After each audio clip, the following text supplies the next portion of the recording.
اليوم رح اخدكم معي رحلة على الهند ورح نعمل باتر تشيكن، وحدة من اكلات الهندية المفضلة، مليانة طعمات طيبة وبهارات من عند رومن. تعالوا نبلش.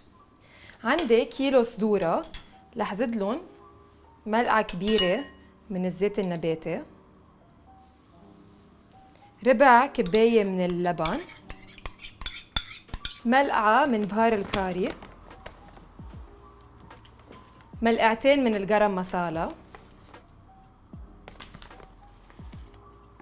ملعقة من الزنجبيل الناعم، نص ملعقة صغيرة من العقدة الصفراء، ملعقة بهار وملعقة ملح.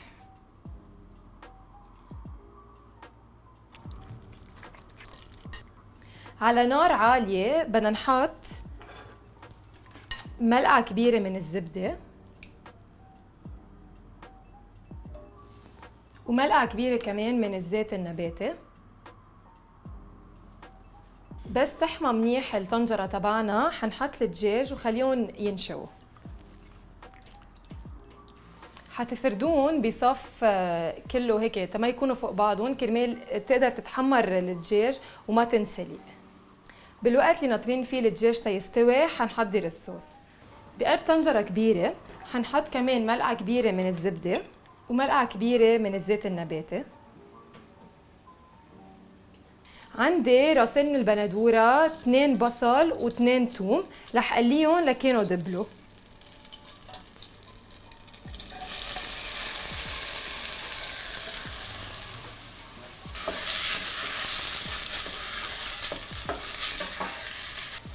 دبلوا عنا الخضرة، حارجع زيد عليهم زيت البهارات اللي زدناهم على الدجاج بزيت الكميات.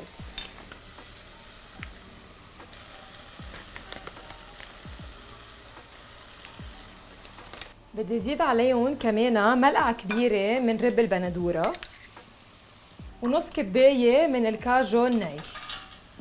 حنقليهم كلهم سوا كرمال تتكرمل معجون البندورة وتطلع هدول الروايح الحلوين قبل ما نزيد عليهم مي ونطحنهم. حزيد لهم كباية مي، حزيد لهم كمان 500 ملي من عصير البندورة. حنطفي عنهم ونحطهم بالبلندر كرمال يصيروا صوص عنا.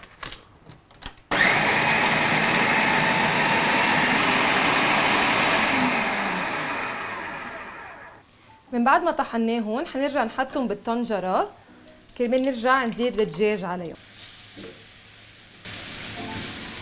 استوى الدجاج عنا، حنطفي تحتهم ونحطهم فوق الصوص.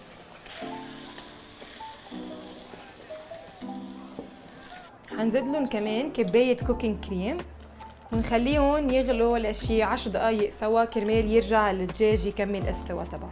هيك بتكونوا رحتوا على الهند وجيتوا ب40 دقيقة. أنا قدمتهم مع الخبز الهندي اللي اسمه نون بريد. جربوها وخبرونا إذا حبيتوها. Thank you for watching.